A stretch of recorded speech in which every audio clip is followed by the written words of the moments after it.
No recuerdo haber sentido tanto frío como aquella noche del 31 de diciembre.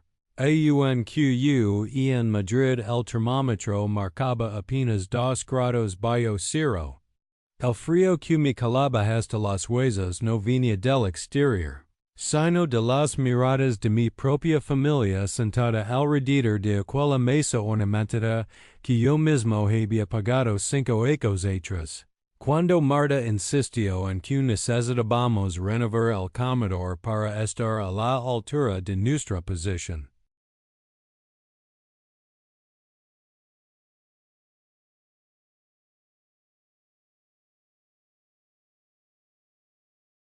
€72,000 que ahora me devolvían aquellas miradas calculadoras, esperando siempre más.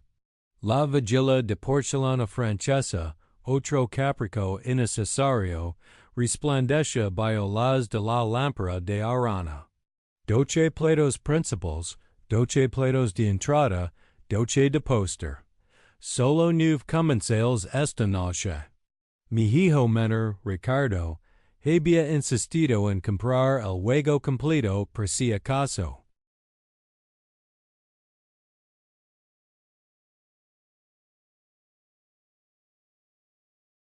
Es por si acaso que nunca llegaba, pero que siempre justificaba gastos excesivos. Bájate el plato, viejo. Ya comes suficiente. Y esas palabras salieron de la boca de Javier mi yerno, entre risas mal disimuladas de mis propios hijos. 60 ecos de vida y 40 de trabajo incansable para construir mi empresa de transport se reducen ahora a esto. Ser el viejo que estorbaba en su propia mesa, en su propia casa, pagada con su propio dinero.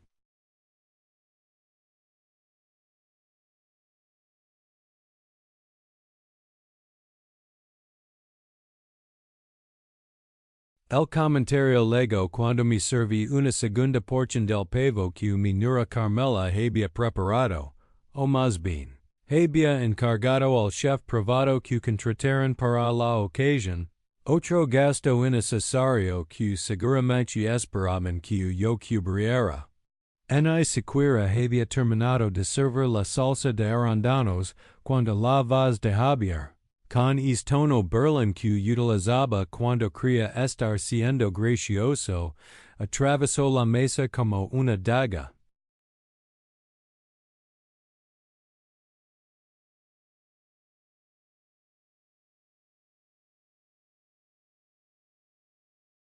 Los nidos, ya no tan niños, estaban absortos en sus teléfonos móviles, también pagados por el abuelo en las pasadas navidades. 4 dispositivos último modelo que costaron más de lo que mi padre ganaba en un año entero trabajando en la construcción. Lucia la mayor con 16 ecos, Pablo de 14. Los gemelos Carlos y Ana de 12. Ninguno levantó la vista cuando su padre soltó aquella broma.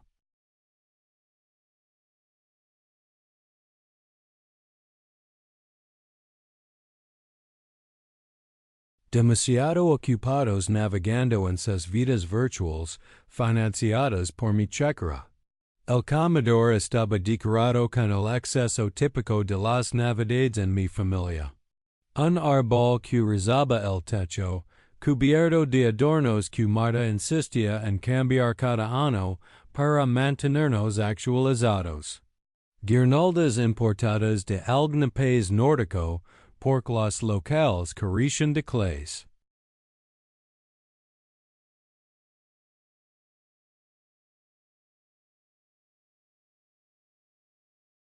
Hasta el mantel había sido traído especialmente de Italia, porque según Carmela, no se podía servir un pavo digno sobre cualquier trapo. Mi esposa Dolores, fallecida hace 3 ecos, siempre me advirtió que estaba malcriando a la familia. Cuando compramos la segunda casa, en la Sierra de Madrid, me dijo, Ernesto, con una vivienda es suficiente. No necesitan más espacio, necesitan más límites.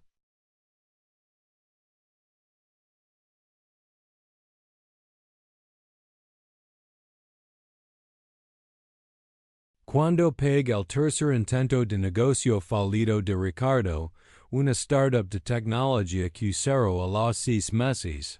Mi adversio. La estás enseñando que fracasar no tiene consecuencias. Cuando financié el divorcio de Marta, su segundo divorcio, mi susurro mientras firmaba el cheque para el abogado. Ernesto, el dinero no compra el respeto en la responsabilidad. Tar demasiado en entenderlo.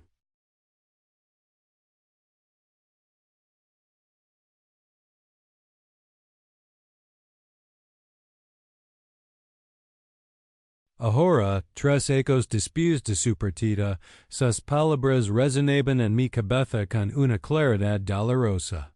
Mi mano temblorosa en sostenía el tenedor con un trozo de pavo que nunca llegó a mi boca.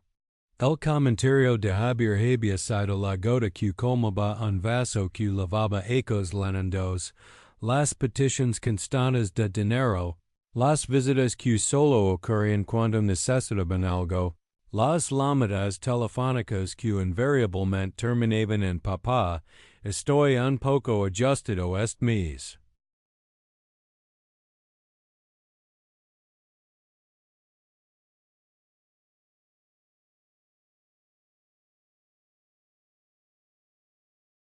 O peor en papá, tengo una oportunidad de inversión única, que siempre resultaba ser otro pozo sin fondo don enterrar mi dinero y sus ilusiones. Record la llamada de Ricardo justo la semana pasada, pidiendo €150,000 para invertir en una empresa de energías renovables que iba a evolucionar el mercado. Cuando le pregunté por el plan de negocio, por los inversores que ya tenía, por cualquier dato concreto, se ofendió. ¿No confías en mí, papá?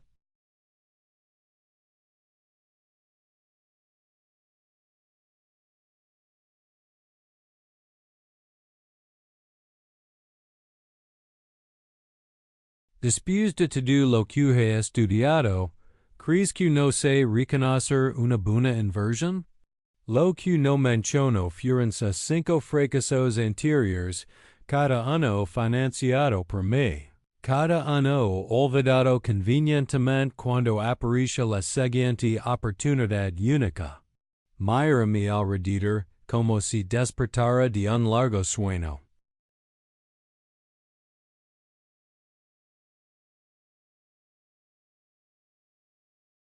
La casa que construí en el barrio de Salamanca, una de las zonas más exclusivas de Madrid, rebosaba de lujos que yo nunca necesité pero que mi familia siempre exigió. Cuadros caros que no entendía, comprados en subastas don Marta me arrastraba para invertir en cultura. Muebles de desecho que me resultaban incómodos, seleccionados por decoradores que cobraban más por hora que lo que mi padre ganaba en un mes.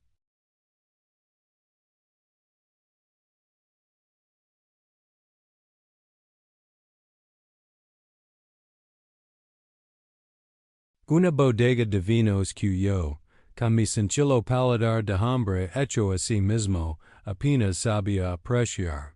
Pero que Ricardo insistía en mostrar a sus amigos importantes cuando venían a impresionarse mutuamente. Contemplo las paredes de aquel comedor, testigo de tantas celebraciones vacías. Record cuando compramos esta casa, hace 15 años. Dolores quería algo más pequeño, más acogedor. No necesitamos tanto espacio, Ernesto, Dio.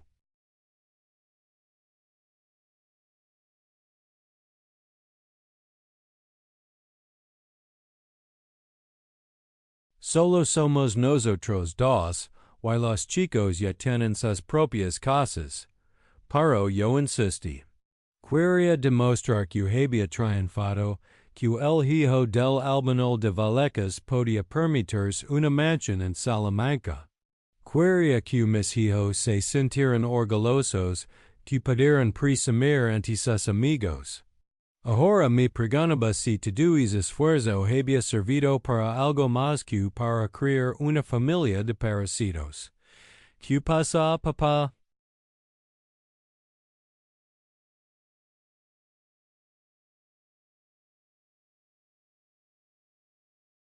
Preguntó Marta, mi hija mayor, con tono condescendiente que había adoptado en los últimos ecos, el mismo que utilizaba para hablar con su asistente filipina o con el portero del edificio.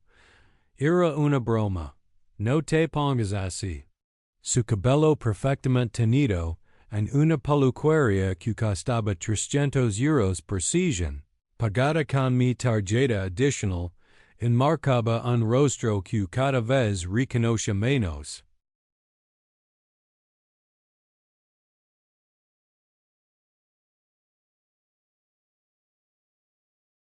A sus 45 ecos, Marta pareció atrapada en una batalla perdida contra el tiempo, acumulando tratamientos estéticos como quien colecciona celos.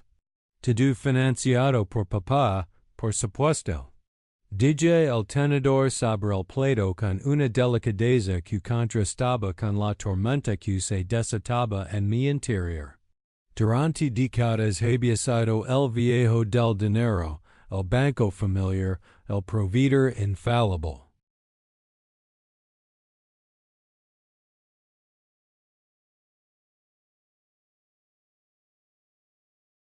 Mis hijos, Marta y Ricardo, habían crecido sin carencias, con estudios en las mayores universidades privadas de España y el extranjero.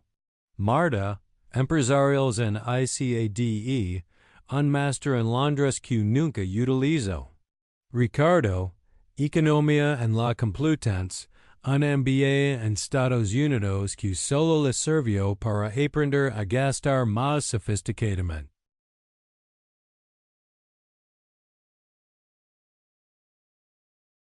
Ahora, a sus 40 y tantos ecos, seguían esperando que financiara sus capricos, sus negocios fallidos, sus divorcios costosos, sus hipotecas de casas que no podían permitirse, los colegios privados de sus hijos, los viajes a destinos exóticos que necesitaban para desconectar del estrés. ¿Sabes, Javier? Dije con una calma que me sorprendió a mí mismo. Tienes razón. Ya he comido suficiente.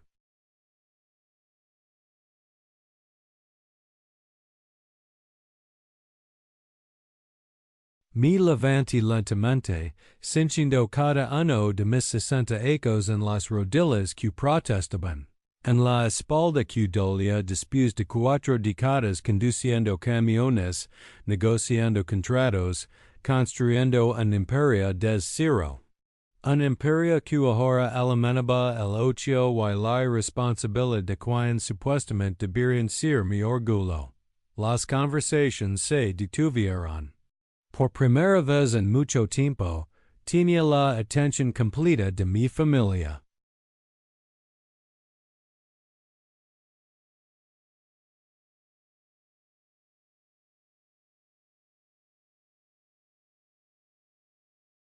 No porque les interesara lo que tenía que decir, sino porque mi comportamiento unusual podría afectar a su flujo de ingresos, a su estilo de vida, a su confort.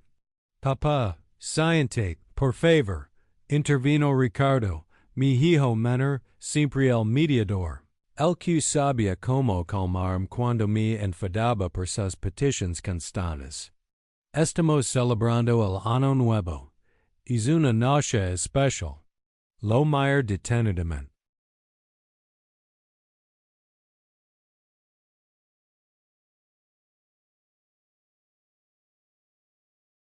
Ricardo, con su camisa de diseñador que costaba más que el salario mensual de cualquiera de mis empleados, con su reloj suizo que le regaló cuando cumplió 40, porque un hombre de negocios necesita mostrar éxito. Según el mismo argumento.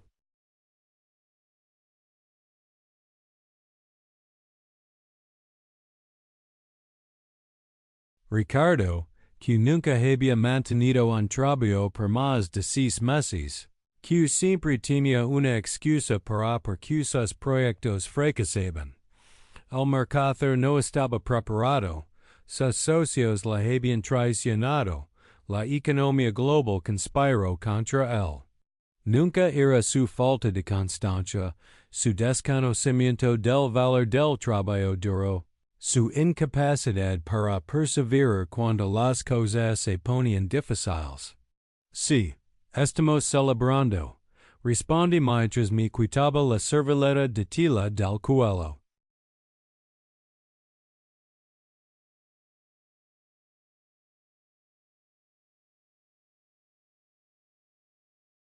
Celebrando que después de 60 ecos, por fin veo las cosas con claridad. Mi nuera Carmela intercambió miradas con mi hija. Carmela, que había pasado de ser una sencilla estudiante de periodismo a convertirse en una señora de sociedad que consideraba trabajar algo de mal gusto. Carmela, que organizaba almuerzos benéficos donde gastaba en decoración, lo que hubiera alimentado a todas las familias supuestamente beneficiadas.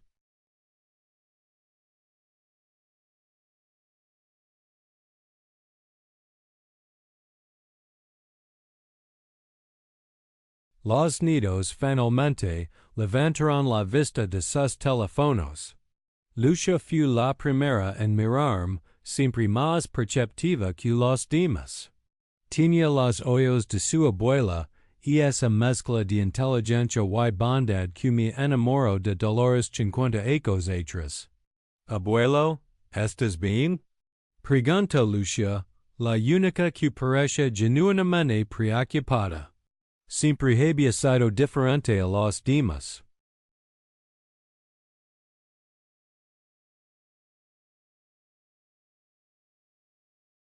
Cuando le regalé un teléfono por su cumpleaños, me dio las gracias y luego me preguntó si podríamos pasar una tarde juntos, solo nosotros dos.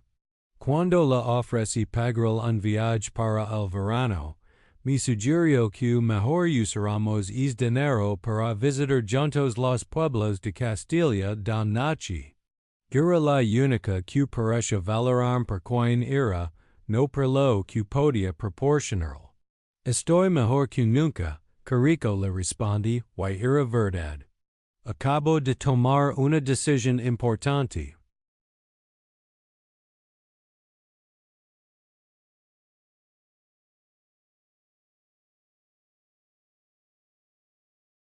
Caminaste el perchero junto a la puerta principal, don colgabo mi abrigo de lana. No era ostentoso, pero era de buena calidad. Me lo había comprado yo mismo, uno de los pocos gastos personales que me permitía. La mayoría de mi ropa la eligen Marta o Ricardo, preocupados porque su padre pareciera un empresario exitoso, y no el hijo de un albanil que comenzó con un solo camión destartalado.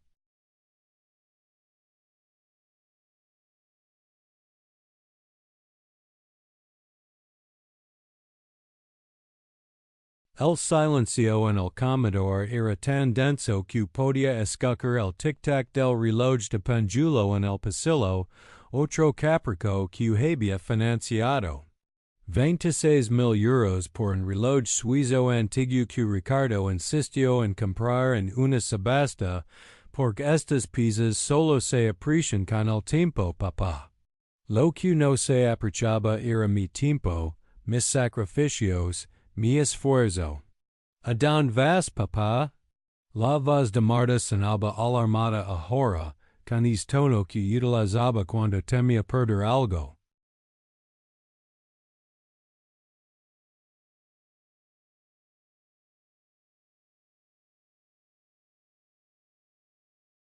Es no que vía, no puede ser así. Tenemos el brindis de medianoche preparado, el champán que te gusta. El champán que me gustaba. Realmente sabía ella cuál me gustaba. Yo prefería un buen vino tinto, siempre lo había preferido. El champion era para ellos, para sus amigos, para mantener las apariencias. Mi pues el abrigo con calma, como quien se prepara para un largo viaje. En cierto modo, así era.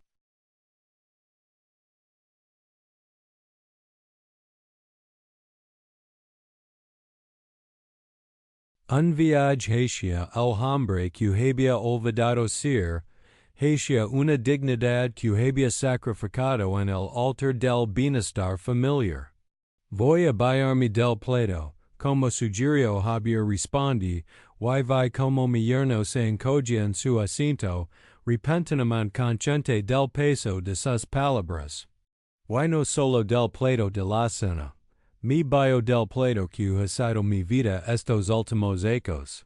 La confusión en sus rostros habría sido cómica en otra situación. No entendían lo que estaba ocurriendo.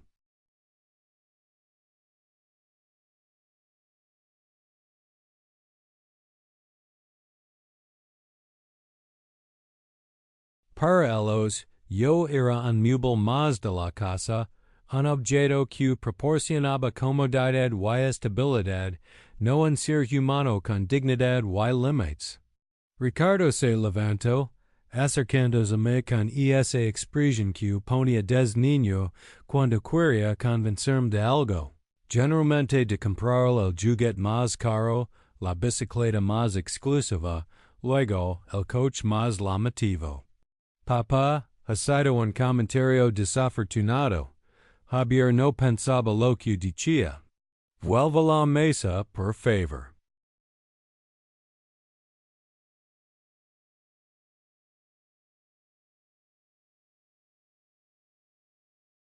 Es una noche para estar en familia, familia. Que palabra tan manecida, tan vaciada de significado en vuestro caso. Mi padre, que apenas sabía leer, entendía más sobre familia que todos los presentes juntos. Trabajaba 16 horas diarias, con las manos agrietadas por el cemento, para que yo pudiera estudiar. Nunca me compró un juguete caro, para me enseñó el valor de la honestidad.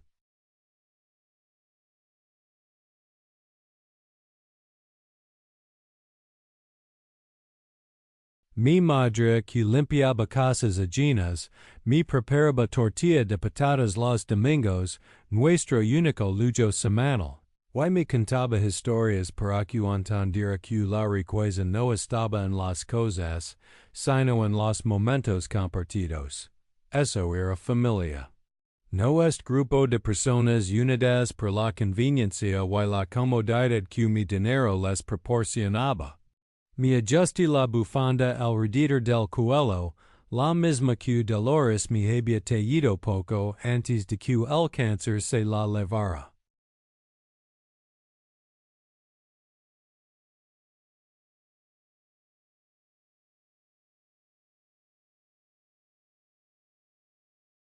Una bufanda sencilla, azul oscuro, hecha con más amor que todos los regalos caros que había recibido en mi vida.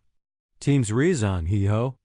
Es noche de estar en familia, asentí, viendo un destello de alivio en sus ojos que pronto se desvanecería. Por eso me voy a buscar la mía.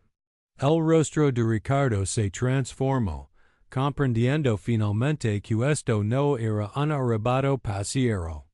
Marta se levantó también, dejando caer la servilleta sobre la mesa.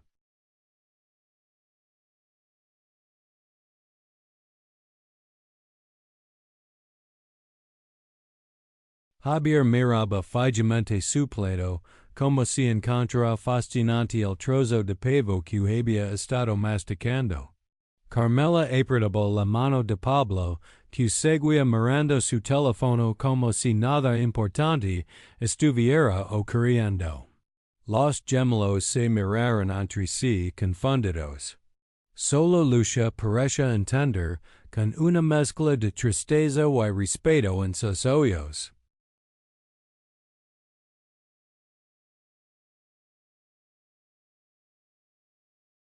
Abrí la puerta, Diando que el aire frío de Madrid entrara como una bofetada, sacudiendo las guirnaldas importadas y haciendo temblar las velas aromáticas que costaban 60 euros cada una, por crear el ambiente adecuado.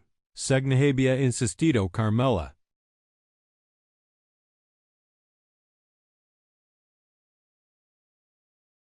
Antes de salir, me guiar una última vez para contemplar el cuadro que dejaba atrás. Una familia postiza reunida alrededor de una mesa llena de comida que no necesitaban, rodeados de lujos que no apreciaban, unidos únicamente por la expectativa de que más podían obtener del viejo. Por cierto, mañana mismo la María Hernández, mi abogado, Agadi, observando cómo sus expresiones cambiaban ante la mención del testamento. Creo que necesita algunos cambios importantes.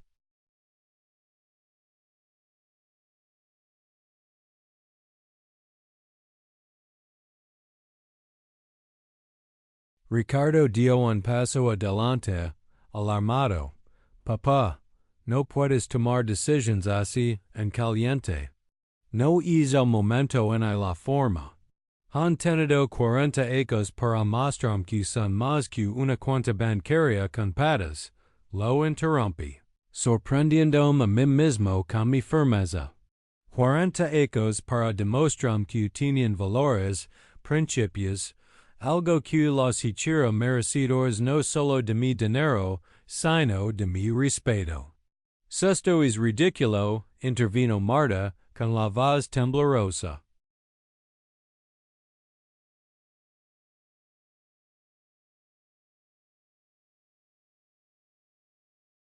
Estás exagerando, como siempre.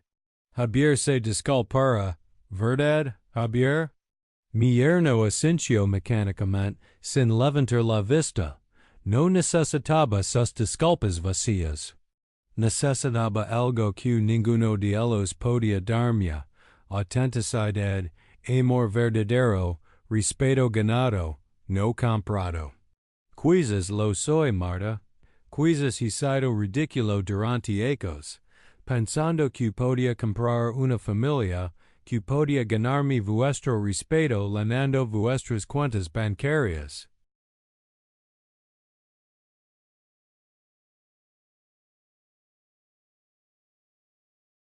El ridículo termina esta noche. Cerré la puerta tras de mí, silenciando el repentino coro de protestas y explicaciones. Las luces navideñas iluminaban la calle desierta. En las casas vecinas, otras familias celebraban el fin de año, algunas con amor verdadero, otras tal vez con las mismas falsas pretensiones que la mía. Camin sin rumbo fijo, sintiendo como 60 ecos de obligación se desprendían de mis hombros con cada paso.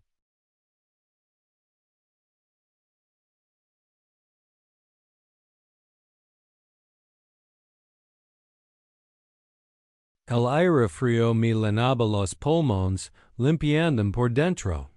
En el bolsillo lavaba mi cartera con suficiente efectivo y tarjetas para pasar la noche en cualquier hotel. En el otro bolsillo, el teléfono móvil comenzaba a vibrar insistentemente. Lo apagué sin mirar quién llamaba. Ya sabía lo que dirían, los argumentos que utilizarían, las falsas promesas que harían. Las campanas de una iglesia cercana anunciaron la medianoche.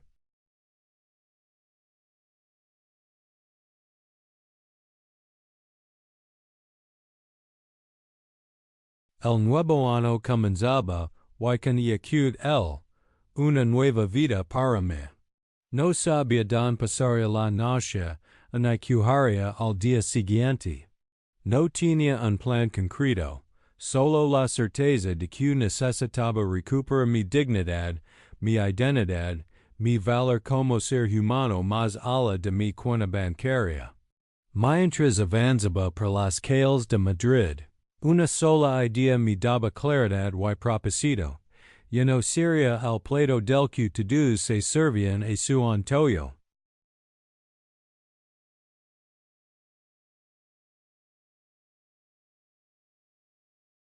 El Hotel Wellington me recibió con la discreción que caracteriza a los establecimientos de lujo.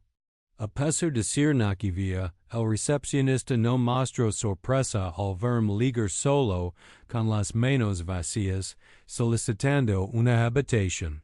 ¿Equipage, Señor Dominguez? Preguntó con profesionalidad. No, ninguno, respondí, entregando mi tarjeta de crédito. Solo necesito un lugar tranquilo para pasar la noche. Mi teléfono móvil no dejaba de vibrar en el bolsillo de mi abrigo.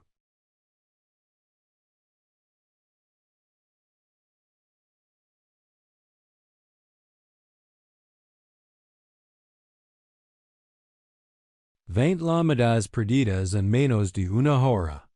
10 de Ricardo, 7 de Marta, 3 de Javier, seguramente presionado por mi hija. Ninguna de mis nidos. Eso me dolió más que cualquier comentario despectivo. Una vez en la habitación, apagué el móvil y me senté en la cama, sintiendo el peso de la soledad por primera vez en mucho tiempo. ¿Era esto lo que quería? Aliarme de todos en una noche que simbolizaba nuevos comienzos?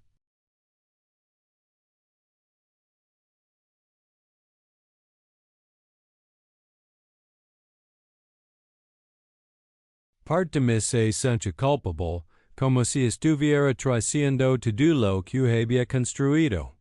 Por otra parte, una que había permanecido silenciada durante demasiado tiempo, se sentía liberada. Me acerca la ventana. Madrid celebraba la llegada del Año Nuevo con fuegos artificiales que iluminaban el cielo. Familias y amigos se abrazaban en las calles, compartiendo brindis y buenos deseos.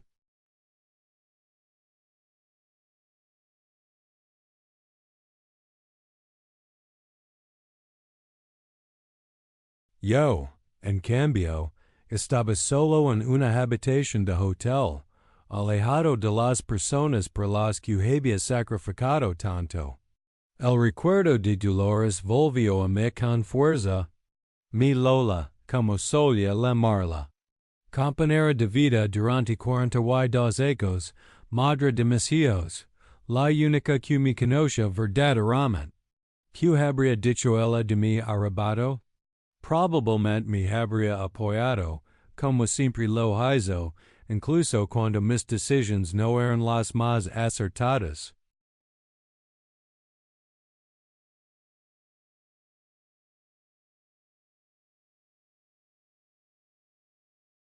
¿Qué hago ahora, Lola? Murmur, como si pudiera escucharme. Toda mi vida ha sido para ellos. ¿Quién soy yo sin mi familia? El silencio de la habitación fue la única respuesta. Me quité los zapatos y me tomé sobre la cama, completamente vestido, observando el techo. Pensé en mi empresa, Transportes Dominguez, fundada con un solo camión destartalado cuando tenía apenas 20 años.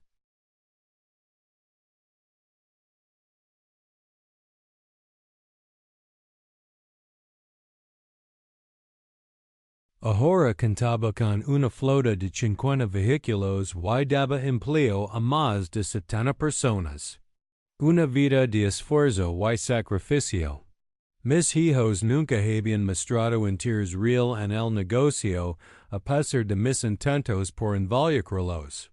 Ricardo había estudiado economía, pero prefirió asesorar startups que invariablemente fracasaban. Siempre con mi dinero como respaldo.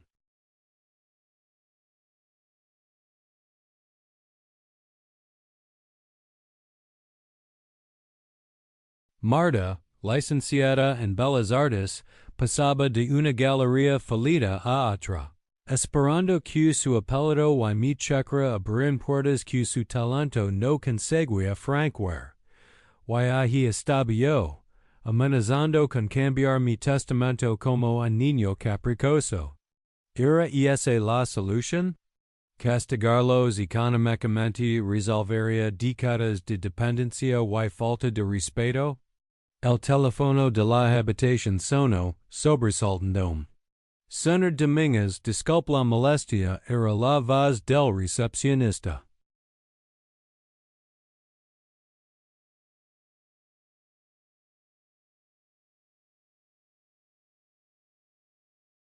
Hay unas personas en el vestibulo que insisten en verlo.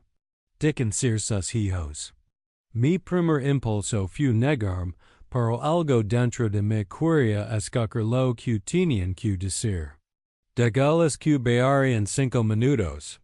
Me lave la cara con agua fría, intentando recuperar la compostura. En el espejo del babo vi un hombre mayor con ojos cansados y arrugas profundas. Un hombre que había pasado toda su vida trabajando para otros, olvidándose de vivir para sí mismo.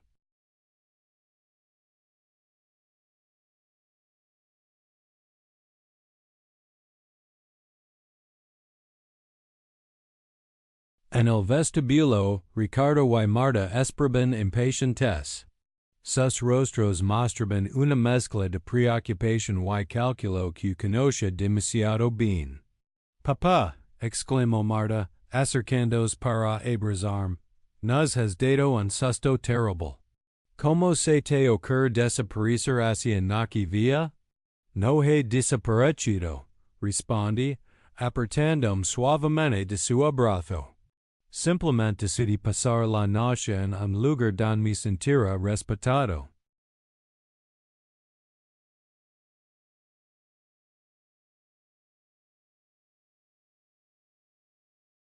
Ricardo intervino, siempre más directo.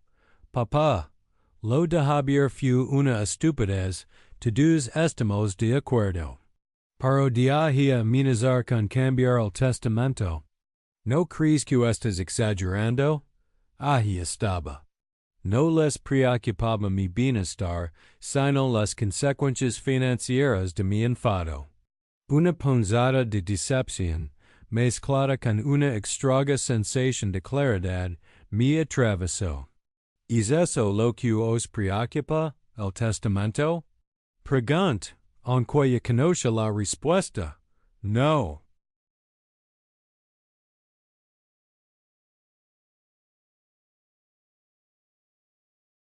Protesto Marta, demasiado rápido. Nos preocupas ti, por supuesto.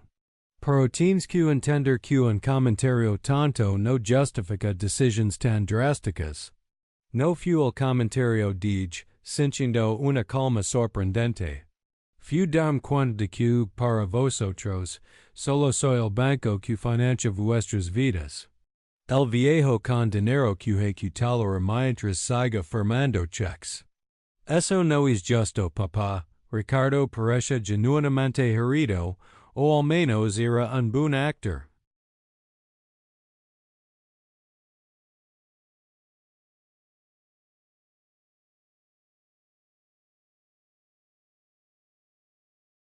Somos tu familia. ¿Y qué significa eso para vosotros? Pregunt mirándolos fijamente. Cuando fue la última vez que me llamasteis sin pedirme dinero? Cuando os interesasteis realmente por mí, por cómo me sentía después de perder a vuestra madre. El silencio que siguió fue más elocuente que cualquier respuesta. Marta miró al suelo, incómoda. Ricardo carraspeó, buscando palabras que no encontraba. Volve de casa, les dije finalmente. Yo necesito tiempo para pensar.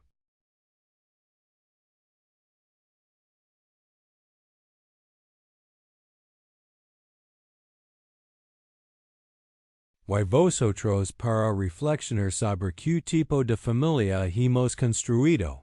Pero, papá. Comenzó Marta. No hay más que hablar, la interrumpí.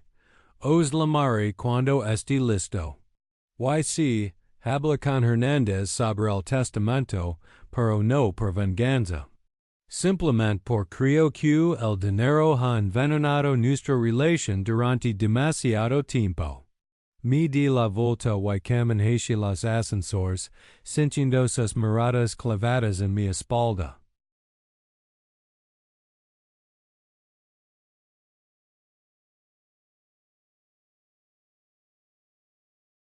Por primera vez en décadas, estaba tomando una decisión pensando en mí mismo, no en ellos. Y aunque dolía, también sentía una extraña sensación de libertad. Y esa noche, tumbado en la cama del hotel, pensé en el niño que fui, en el joven ambicioso que se acaba con dar a su familia todo lo que él no había tenido. En algún punto del camino, y sueño se había convertido en una prisión. Ahora, a mis 60 ecos, quizás todavía estaba a tiempo de liberarme.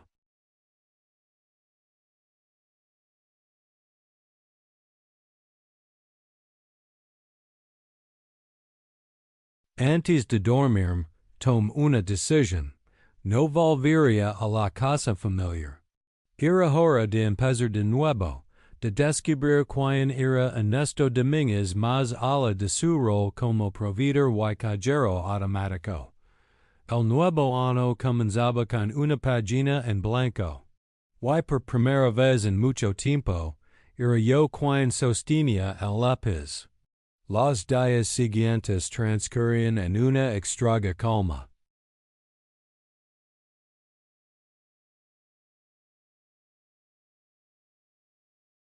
Alquil en pequeño pero apartamento en el barrio de Chambery, mucho más modesto que mi casa en Salamanca, pero sorprendente acogedor. Sin los lujos a los que supuestamente debía aspirar, descubrí que necesitaba muy poco para sentirme cómodo. Algunos libros, una radio antigua, un sofá donde cáncer. Como había prometido, me reuní con Álvaro Hernández, mi abogado y uno de los pocos amigos verdaderos que me quedaban.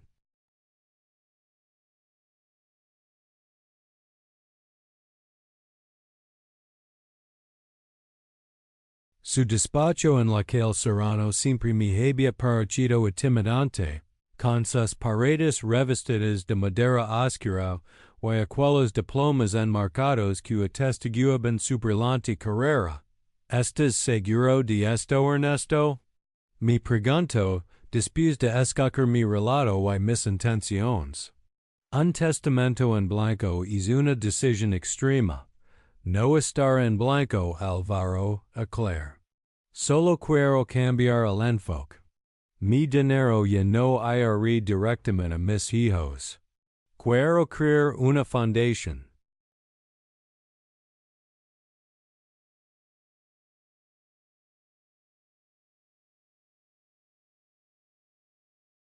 La idea había surgido durante mis noches de insomnio en el apartamento de Chambery. Si mi fortuna había creado tanto resentimiento y dependencia, quizás podría redimirse haciendo algo bueno por el mundo. ¿Qué tipo de fundación? Álvaro parecía intrigado mientras tomaba notas. Una que ayuda jóvenes emprendedores como yo fui una vez. Chicos y chicas de barrios humildes con sueños grandes y bolsillos vacíos. Quiero ofrecerles lo que nadie me ofreció a mí, una oportunidad.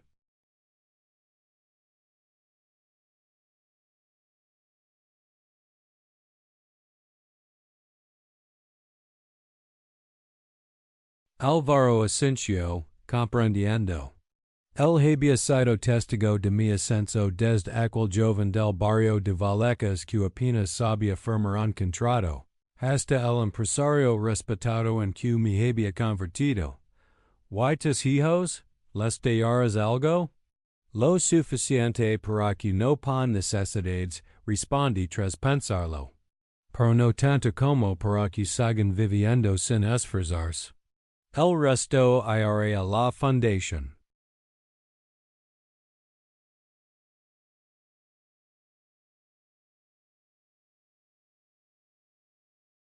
Mientras Alvaro preparaba los documentos, pensa en las reacciones de Marta y Ricardo cuando se enamoran. Habían pasado 2 semanas desde que la noche vía, y sus intentos de comunicarse conmigo habían ido disminuyendo gradualmente. Al principio, llamadas constantes y mensajes preocupados. Luego, sutiles indirectas sobre reuniones familiares y aclarar malentendidos. Finalmente, el silencio.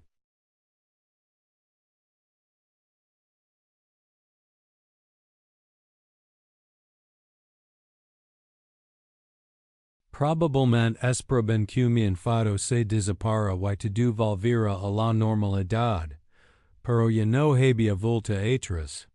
No después de haber experimentado esta nueva libertad. Necesitarás un director para tu fundación, comentó Alvaro mientras terminaba el papeleo. Alguien de confianza.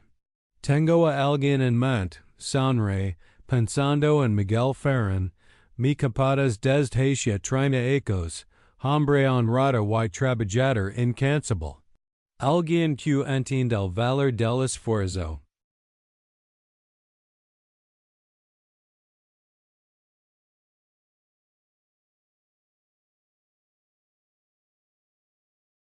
Al salir del despacho de Alvaro, sentí una mezcla de paz y melancolía.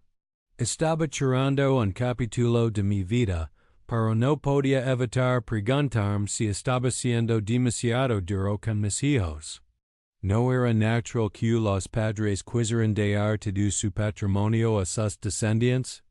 ¿No había trabajado yo toda mi vida precisamente para eso? El Parque del Retiro me ofrece un refugio perfecto para mis pensamientos contradictorios.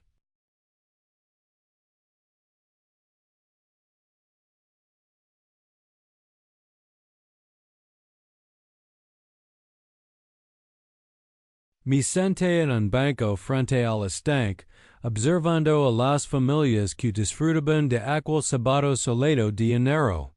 Padres jóvenes empuando caracoches, niños corriendo tras las palomas, abuelos como yo contemplando el espectáculo de la vida.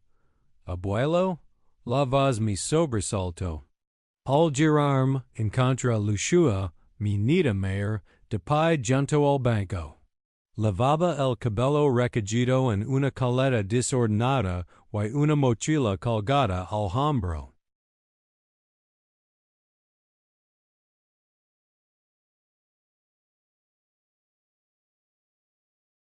Sus ojos, tan parecidos a los de su abuela Dolores, me miraban con una mezcla de sorpresa y alivio.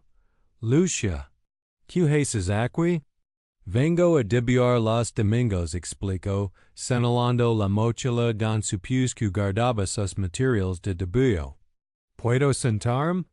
Asentí, haciendo el espacio en el banco. Un silencio incómodo se instaló entre nosotros. Te fuiste sin despedirte, dio finalmente, sin mirarme. ¿Sabes lo preocupada que estaba?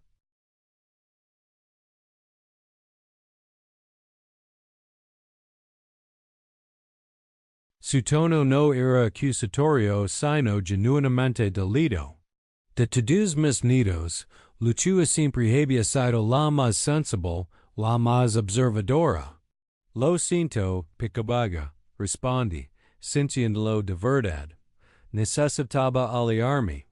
Por lo que dio Javier, es un idiota, todos lo sabemos. Sonriente su franqueza adolescente. No fui solo por eso. Fui todo, me di cuenta de que había construido una vida que no me hacía feliz.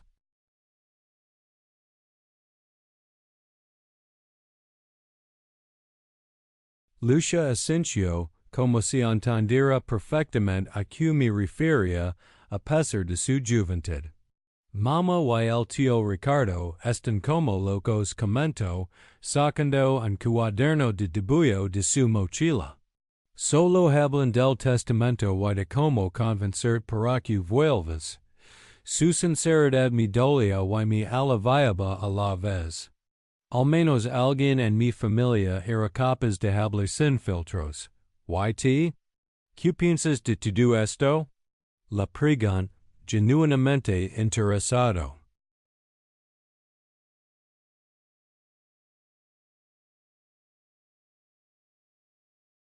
Lucia comenzó a trazar líneas en su cuaderno. Reconoce el contorno del estanque y sus alrededores tomando forma bajo su lápiz. Pienso que tienes derecho a hacer lo que quieras con tu vida y tu dinero, respondió sin dejar de debiar. Y que los adultos son estúpidos cuando se obsesionan con cosas que no importan. ¿Cómo que? Como el dinero, las apariencias, lo que dirán los demás. Hizo una pausa, observando críticamente su dibujo.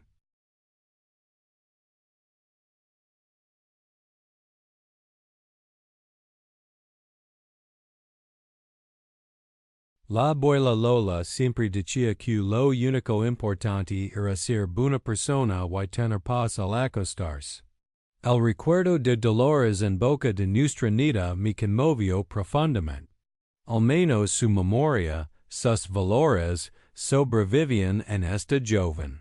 Tu abuela era una mujer muy sabia, dije, sintiendo un nudo en la garganta. La eco de menos, confesó Lucia, dejando el lápiz por un momento. Cuando ella estaba, todo parecía más real, ¿sabes?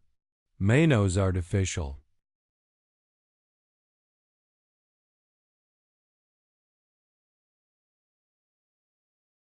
Sabía exactamente a qué se refería.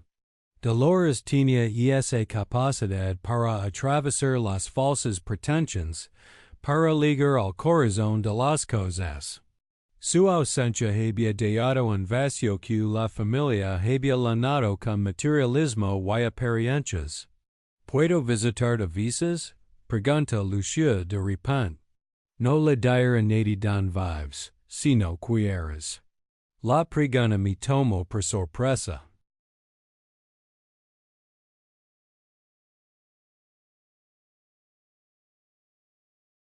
No había considerado mantener contacto con ningún miembro de mi familia durante este periodo de alejamiento.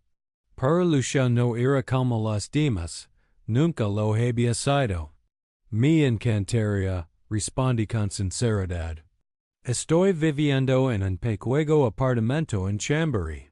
Nada lujoso, pero. Suena perfecto, sonrió ella, volviendo a su dibujo. Odio nuestra casa, es como vivir en un museo donde no puedes tocar nada. Pasamos la tarde hablando como nunca antes lo habíamos hecho.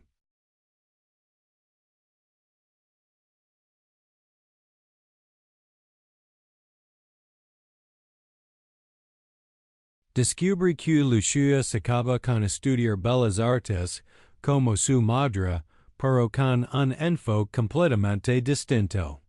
No le interesaban las galerías elitistas ni el arte como símbolo de estatus. Quería ilustrar libros infantiles, contar historias a través de imágenes.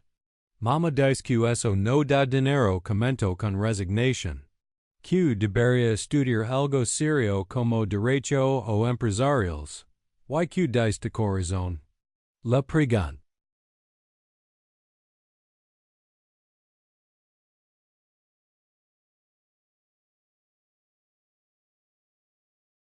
Que solo tenemos una vida, y que debería vivirla haciendo lo que amo.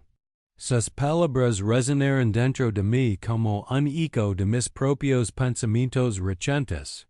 Yo había pasado décadas acumulando riqueza, persiguiendo un sueño que, al final, se había convertido en una joya.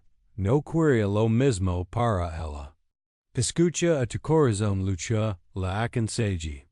El dinero viene y va, pero el tiempo perdido no regresa jamás.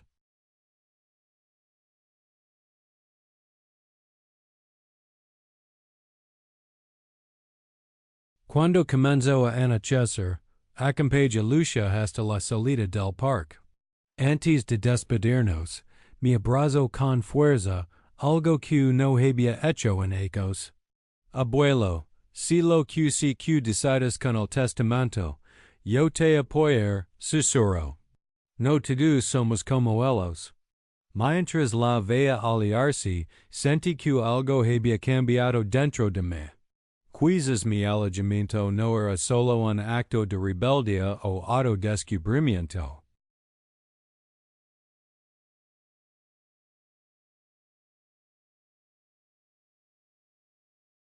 Quizás también era una oportunidad para conocer realmente a mi familia, para distinguir entre quienes me valoraban por mi dinero y quienes me querían por ser simplemente honesto. Y esa noche, en mi modesto apartamento de Chambéry, escribí una carta para cada uno de mis hijos y nietos. No mencionaba el testamento en mis planes para la fundación. En cambio, les hablaba de mis recuerdos, de momentos compartidos que atesoraba, de esperanzas para el futuro.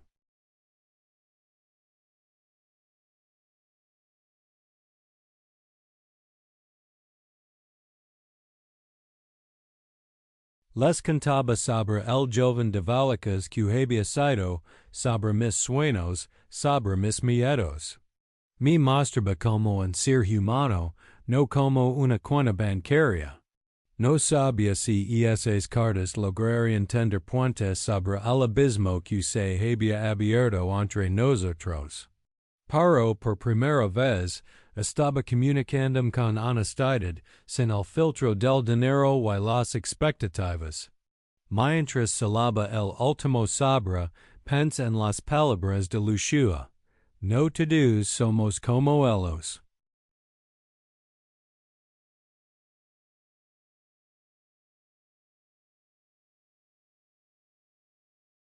Quizás había sido injusto al generalizar. Quizás, dentro de la familia que cría perdida, encuadraban lazos que valía la pena salvar. La primavera llegó a Madrid con una explosión de colores y aromas que parecen burlarse de mi melancolía persistent. Habían pasado 3 meses desde que la cena de Nochevieja, 3 meses de reinventarme mismo lejos de mi rol habitual como patriarca provider. Mi rutina diaria había cambiado radicalmente.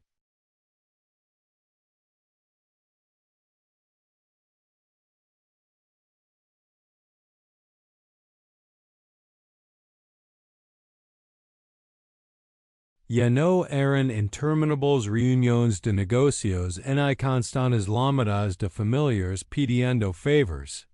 Ahora mis mañanas comenzaban con un café en la terraza de la cafetería Manolo, donde el dueño, un asturiano corpulento con bigot espeso, ya me guardaba el periódico del día. Luego caminaba hasta la oficina que había alquilado cerca de la glorieta de Bilbao, donde trabajaban los details de mi fundación. Huevos comienzos, así había decidido la Marla.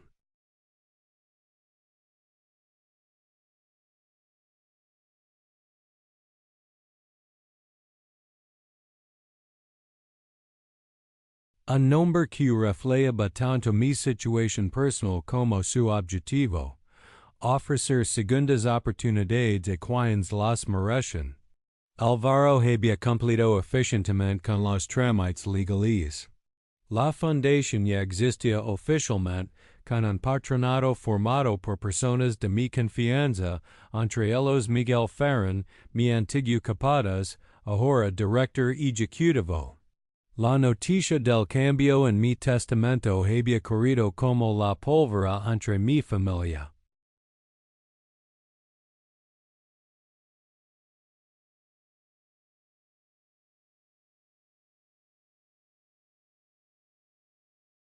Las reacciones predecibles, indignación inicial, intentos de manipulación emocional, finalmente una fría distancia que solo se rompía con ocasionales llamadas protocolarias. Todos excepto Lucia, fiel a su palabra, me visitaba cada domingo. A veces pasíbamos por el retiro, Otras veces simplemente conversamos en mi apartamento mientras ella debujaba. Se había convertido en mi ventana a un mundo familiar del que me había autoexcluido.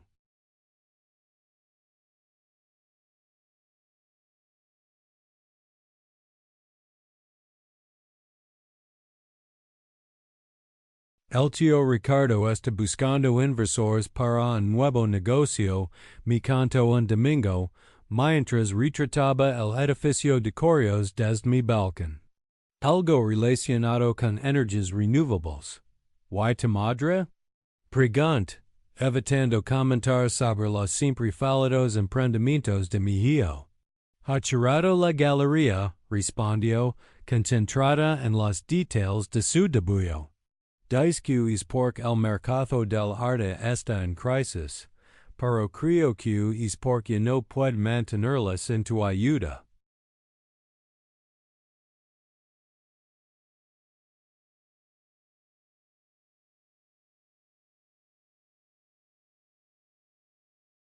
La noticia debería haber producido satisfacción, una sensación de oslo digo o al menos de justicia poética. En cambio, sentí una punzada de culpabilidad. ¿Estaba castigándolas por ser como yo los había educado? ¿Crees que soy cruel, Lucia? La pregunta de repente. Ella dejó el lápiz y me miró con esos ojos que me recordaban tanto a Dolores. Creo que estás haciendo lo que deberías haber hecho hace mucho tiempo, respondió con una madurez que sobrepasaba sus ecos.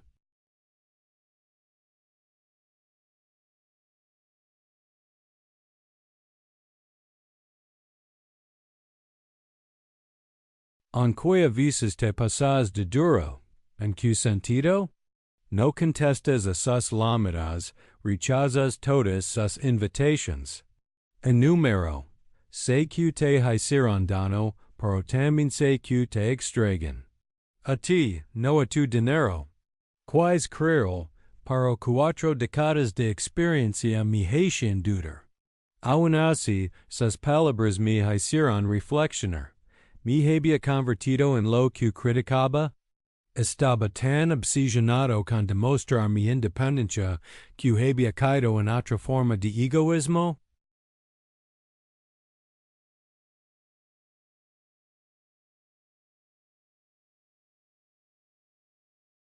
Esa tarde, después de que Lucia se marcara, decidí dar un paso que llevaba semanas posponiendo, visitar mi antigua empresa.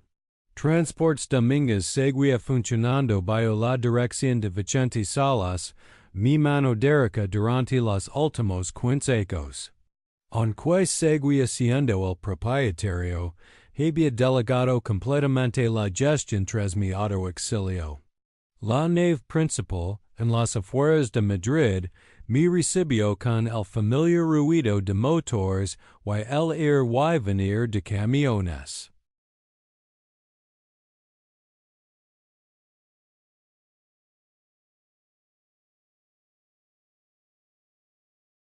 Algunos empleados veteranos me saludaron con sorpresa y respeto. Los más jóvenes apenas me conocen de vista. Vicente me abrazó con genuina alegría. Don Ernesto. ¡Qué sorpresa tan agradable! Exclamó, guiándome hacia su despacho, antes mi despacho. Justo iba al Amaral para consultar unos asuntos. La oficina había cambiado. Donde antes colgaban fotografías de camiones antiguas, ahora había gráficos de rendimiento y un mapa digital de rutas.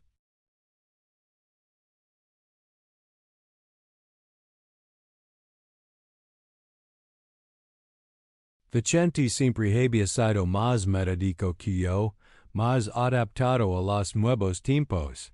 ¿Cómo había todo? Pregunt, aceptando el café que me ofreció su secretaria. Sorprendente bien, confeso. Temía que su ausencia afectara la moral de los empleados, pero hemos mantenido el rumbo. Las nuevas rutas hacia Portugal están funcionando mejor de lo esperado.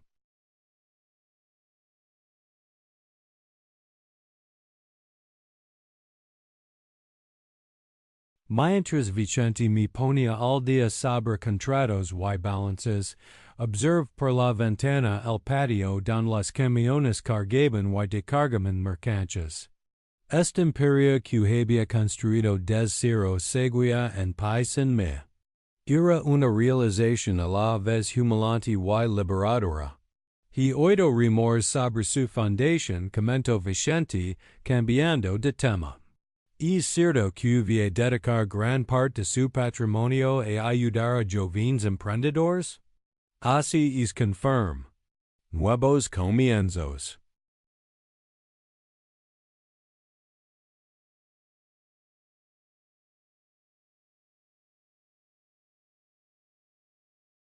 Quiero devolver algo de lo que la vida me ha dado.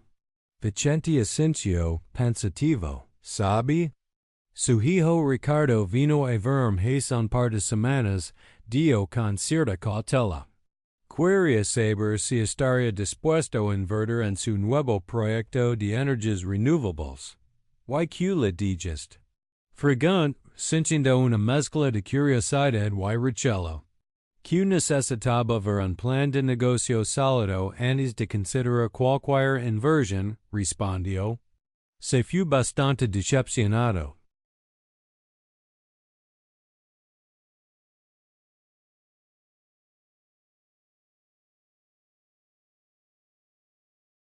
Ricardo, siempre buscando el camino fácil. Parte me quería sentir satisfaction por su fracaso en encontrar inversores, pero otra parte, la del padre que nunca dije decir, se preocupaba por él. ¿Cree que está equivocado, don Ernesto?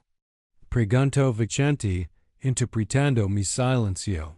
Con lo de la fundación, quiero decir, la pregunta me tomó por sorpresa. No por su contenido, sino porque era la primera vez que alguien me la hacía directamente, sin juzgarme.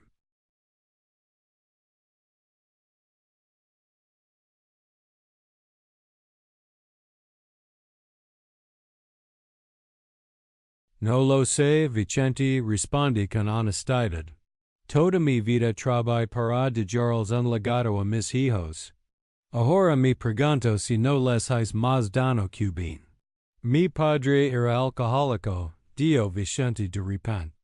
No nos dejó nada más que dudas y malos recuerdos. Y sin embargo, quizás precisamente por eso, mis hermanos y yo nos hicimos fuertes independientes.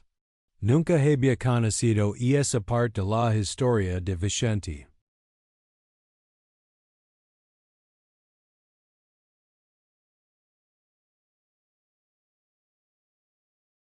Siempre lo había visto como un hombre eficiente y confiable, sin cuestionarme que camino había recorrido hasta llegar a mi empresa. Lo que quiero decir continuo, es que a veces el mejor regalo que un padre puede dar a sus hijos es la oportunidad de valerse por sí mismos. Sus palabras resonaron dentro de mí, reforzando la decisión que había tomado. Quizás, al cortar el flujo constante de dinero, estaba finalmente permitiendo que mis hijos crecieran, aunque fuera tardíamente.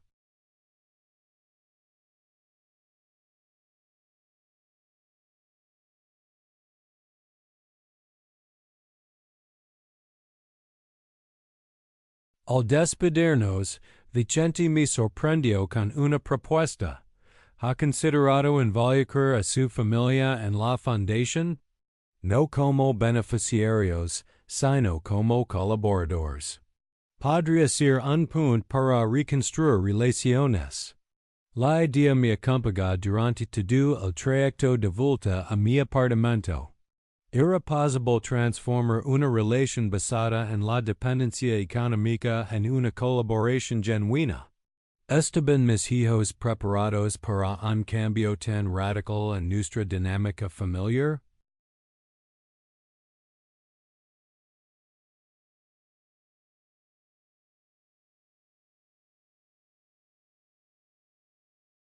Y esa noche, inspirado por mi conversación con Vicente y las constantes reflexiones que Lucia había sembrado en mí, tomé una decisión. Llamé a Álvaro Hernández. Necesito que organices una reunión, le dije. Con toda mi familia y el patronato de la fundación. Es hora de hablar cara a cara. La sala de juntas del buffet de Álvaro Hernández nunca me había parecido tan pequeña como aquella mañana de abril.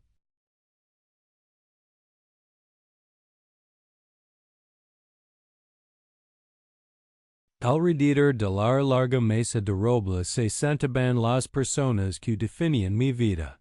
A un lado, mi familia. Al otro, los miembros del patronato de nuevos comienzos. Marta, con su elegancia habitual ligeramente deslizada por meses de restricciones económicas, evitaba mi mirada. Ricardo aparentaba indiferencia, aunque el movimiento nervioso de su pierna lo delataba.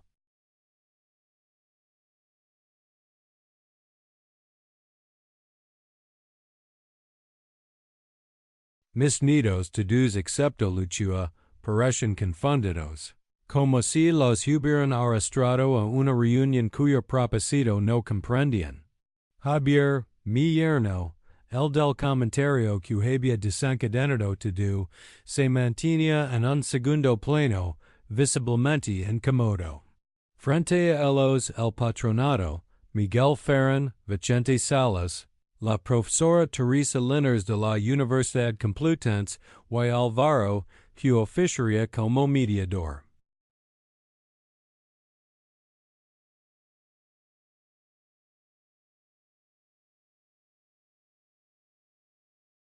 Personas competentes en quienes confiaba plenamente para dirigir mi legado. Lucia se había sentado estratégicamente en una silla entre ambos grupos, como si quisiera simbolizar su posición de puente entre dos mundos. Me dirigió una sonrisa discreta de ánimo. Gracias a todos por venir, comments, sintiendo la garganta seca. Sé que estos meses han sido complicados. Un silencio tenso llenó la sala.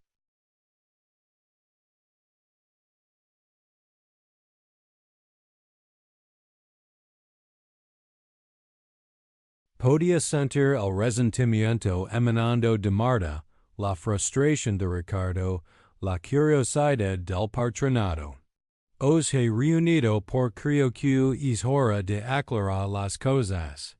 De hablar con honestidad, algo que quizás no he hecho suficientemente en todos estos ecos.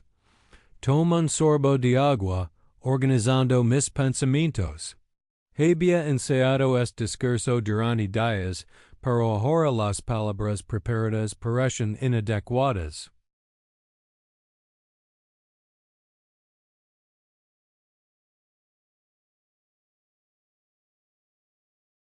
Aquella noche, en la cena de Año Nuevo, no fue solo un comentario desafortunado lo que me hizo marchar, continuo, mirando brevemente a Javier que se removió incómodo. Fui darme cuenta de que había construido una familia que funcionaba como una empresa. Yo produce, vosotros consumíais. Una relación transaccional, no emocional. Eso no es justo, papá, intervino Marta, con la voz temblorosa. Siempre te hemos querido por quien eres, no por tu dinero. ¿De verdad?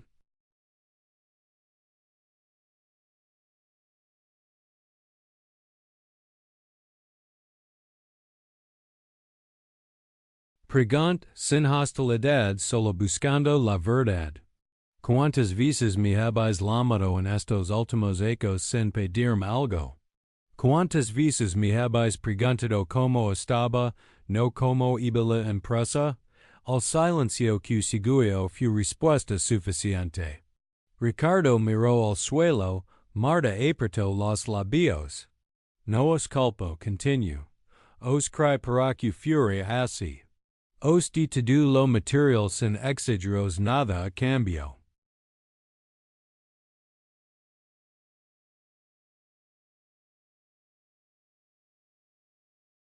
Os anseni que papa sempre estaria aí para solucionar qualquer problema econômico. Converti el dinero en el lenguage principal de nuestra relación. Y ahora nas castigas por ello. La voz de Ricardo tenía un dig de amargura.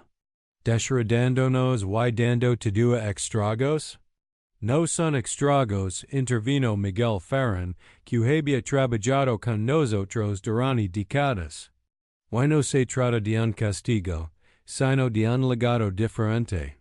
Exactamente, confirm.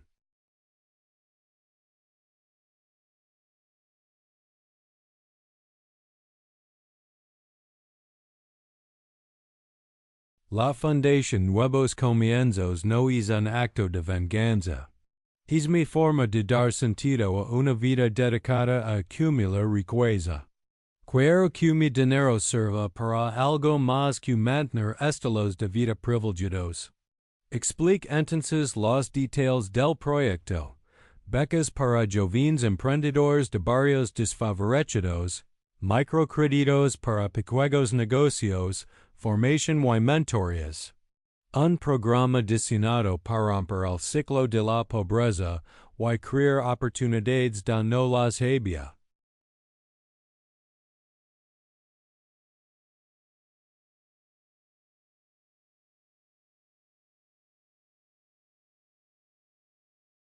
Pero esto no significa que vosotros queráis fuera, agadi, llegando al punto central de la reunión.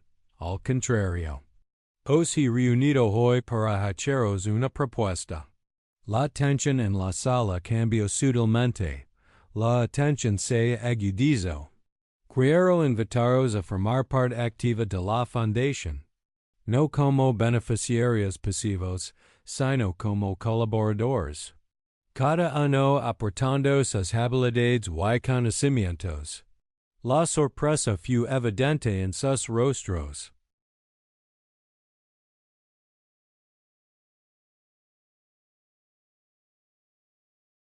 Esperaban reproches, quizás una última oportunidad para convencerme de cambiar mi testamento. No esto. Marta, continue, dirigiéndome a mi hija, con tu formación en bellas artes. Podrías dirigir un programa de educación artística para jóvenes de barrios marginales. El arte como herramienta de transformación social. Vayan destello de interés en sus ojos, rápidamente reprimido.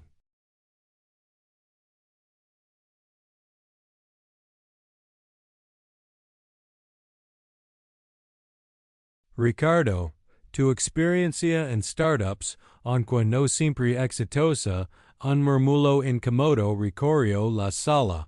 Te da una perspectiva valiosa para asesorar a estos jóvenes emprendedores. Evitar que cometen errores que tú ya has cometido. Mi hijo frunció el ceño entre ofendido e intrigado. Y mis nidos. Mira a cada uno, deteniéndome en lucha, cuya sonrisa se había ensanchado. Tení la oportunidad de crecer con un propósito más allá de gastar la fortuna del abuelo.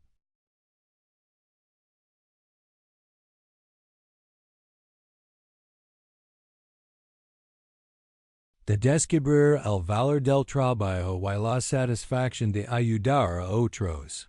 La sala quedó en silencio mientras asimilaban mi propuesta. No era lo que esperaban, desde luego. Les estaba ofreciendo trabajo, responsabilidad, compromiso. Cosas que nunca les había exigido antes. ¿Y que ganamos nosotros? Preguntó Javier, siempre pragmático. Javier. La reprendió Marta, avergonzada. No, es una pregunta válida, intervine.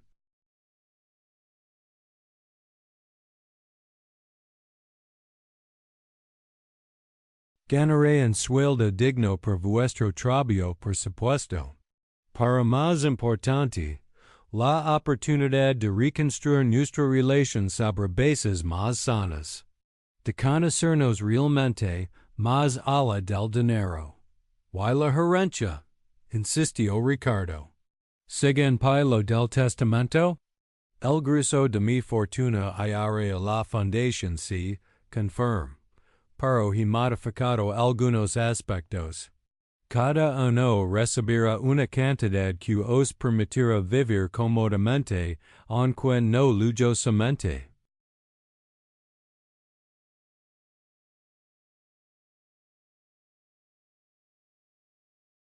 El resto dependerá de vuestro compromiso con el proyecto. Teresa Linares, la profesora universitaria que formaba parte del patronato, intervino entonces. Si me permiten, creo que lo que don Ernesto está proponiendo es revolucionario. No solo para su familia, sino como modelo de filantropía. No se trata de dar pescado ni de enseñar a pescar. Se trata de construir juntos una sociedad donde todos pueden acceder a las canas de pescar.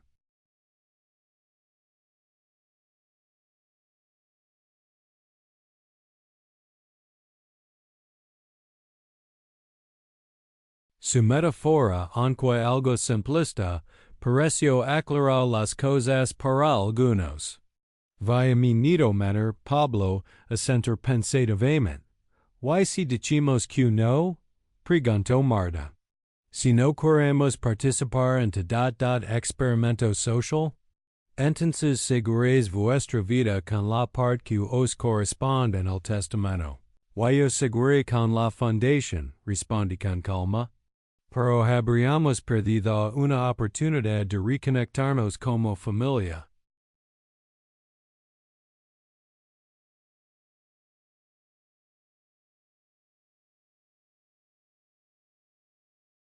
Álvaro, que había permanecido en silencio como mediador, tomó la palabra.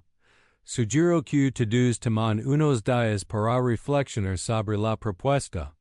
Es una decisión importante que no debe tomarse en caliente.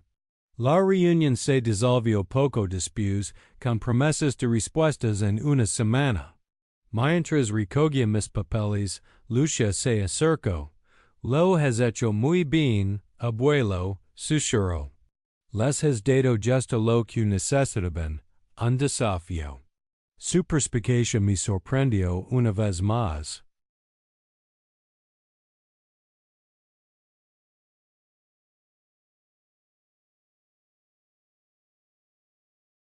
Tenía razón. Nunca había desafiado realmente a mis hijos. Les había dado todo hecho, allanando su camino con dinero, privándolos del crecimiento que viene con la lucha y el esfuerzo. Oyala tu abuela pudiera ver esto, la dije. Estaría orgullosa de ti. Estaría orgullosa de ti, corrigió Lucia. Por tener el valor de cambiar a los 60 ecos. Los días siguientes transcurrían con una mezcla de ansiedad y esperanza. ¿Aceptarían mi propuesta?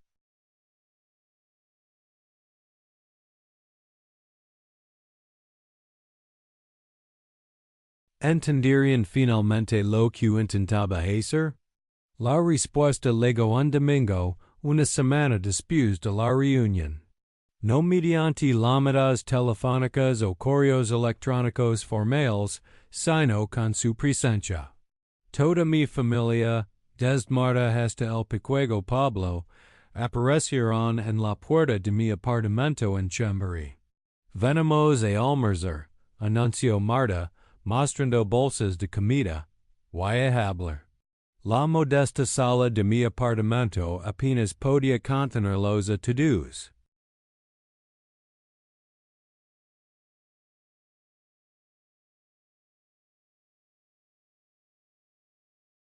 Improvisamos una mesa con todas las superficies disponibles, comimos paella directamente de la bandeja, bebimos vino en vasos despejados. Era la comida familiar más auténtica que recordaba en ecos. Fue Ricardo quien finalmente abordó el tema que todos evitabamos. Lo hemos estado hablando, papá. Sobre tu propuesta. Me prepara para lo peor. Un rechazo, recriminations, quizás un último intento de manipulación emocional. Queremos intentarlo Dio sorprendiéndome.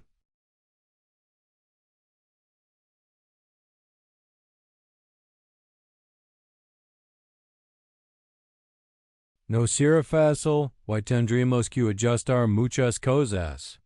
Pero queremos formar parte de esto. Marta Asensio, aunque puede ver que le costaba más que a su hermano aceptar este nuevo paradigma. La galería estaba fracasando de todos modos admitió. Y la idea de un programa de arte para jóvenes desfavorecidos. Tiene sentido. Podría funcionar. Ano a ano, expresaron sus reservas, sus dudas, pero también su disposición a probar este nuevo camino.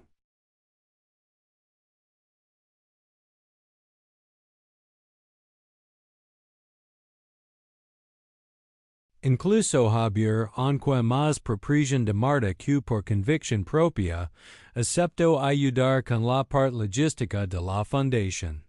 Solo Lucia permaneció en silencio, observándonos con una sonrisa serena. YT, Pequigan, la pregun. ¿Qué piensas de todo esto? Pienso que la abuela Lola está sonriendo desde donde esté, respondió.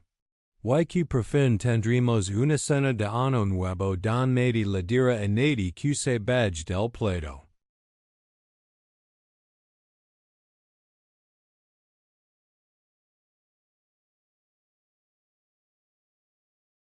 Su comentario provocó risas incómodas primero, luego más relajadas.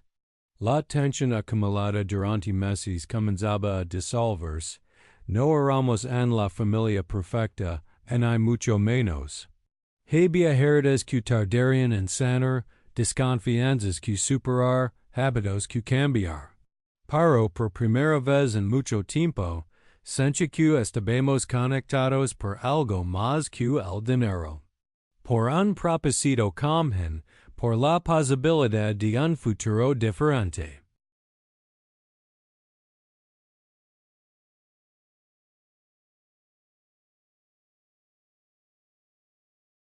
Y esa noche, cuando todos se marcharon y quedé solo en mi apartamento, busqué entre mis cosas la vieja fotografía que siempre llevaba conmigo, Dolores y yo, recién casados, frente a nuestro primer camión. Jóvenes pobres llenos de sueños. Lo estoy intentando, Lola, murmur acariciando su imagen. Estoy intentando arreglar lo que rompamos. Porque esa era la verdad. Ambos habíamos contribuido a crear esta dinámica familiar disfuncional.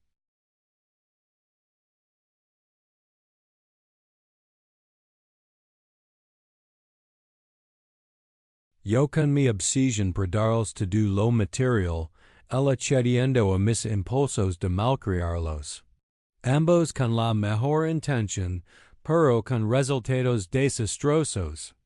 La Fundación Nuevos Comienzos comenzó a funcionar oficialmente 3 meses después.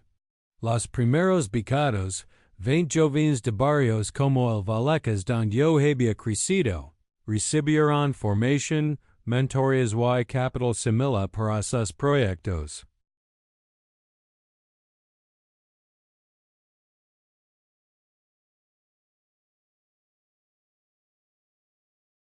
Marta descubrió una pasión por la enseñanza que nunca había explorado, transformando su frustrada carrera artística en algo con impacto social real.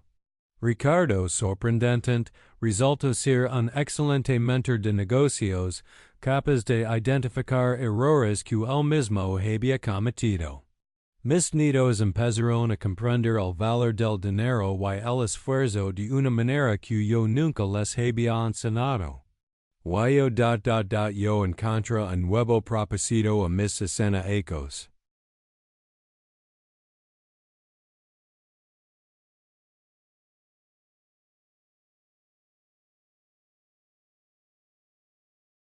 No era solo reparar mi relación familiar o redimir mis errores del pasado. Ira contribuir a crear un mundo donde el origen social no determinara el destino de una persona.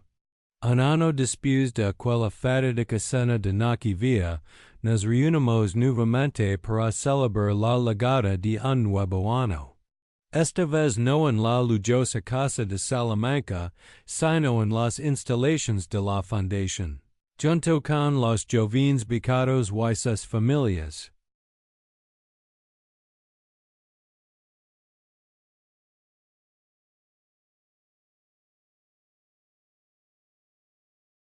Una celebración sencilla, genuina, llena de esperanza por el futuro. Cuando llega la medianoche y todos levantaron sus copas para brindar, Lucio se acercó a mí con una sonrisa traviesa. ¿Sabes qué, abuelo? Al final no dejaste el testamento en blanco. ¿A qué te refieres? Preguntó, confundido. La mayor parte irá a la fundación como planeamos.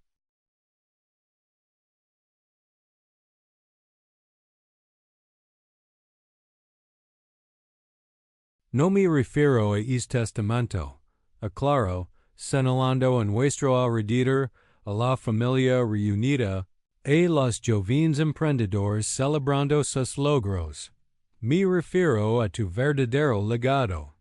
Esto es mucho más importante que cualquier cantidad de dinero.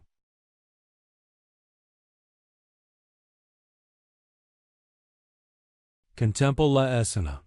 Marta explicando a una joven los fundamentos del diseño gráfico. Ricardo discutiendo animadamente con un becado sobre estrategias de marketing. Miss Nidos jugando con los hijos de los empleados, sin distinción de clase social o económica. Y comprendí que Lucio tenía razón. Mi verdadero testamento no estaba escrito en papel legal, sino en las vidas que estábamos transformando juntos.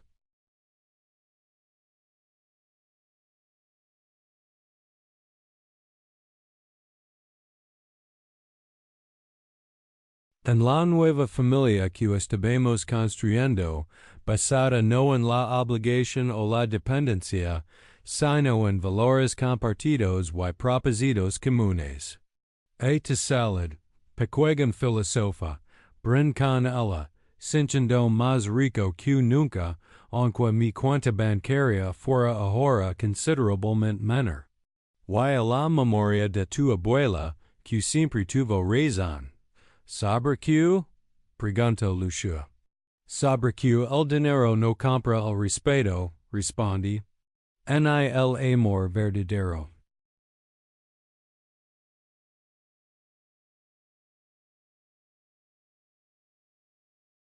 Mientras observaba a mi familia reunida, transformada por un año de desafíos y crecimiento, pensé en como un simple comentario en una cena, baja del plato, había desencadenado una revolución en nuestras vidas. A veces, las palabras más crueles pueden conducirnos a los lugares más hermosos si tenemos el valor de escoger la verdad que esconden. Yo me había bajado del plato, sí. Del plato de la comodidad, del papel asignado, de las expectativas tachidas.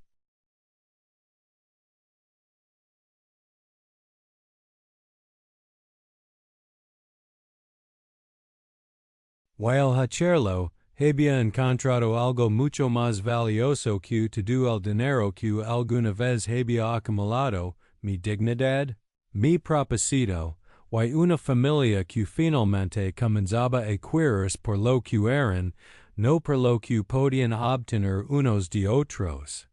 El testamento, al final, no estaba en blanco. Estaba lleno de posibilidades.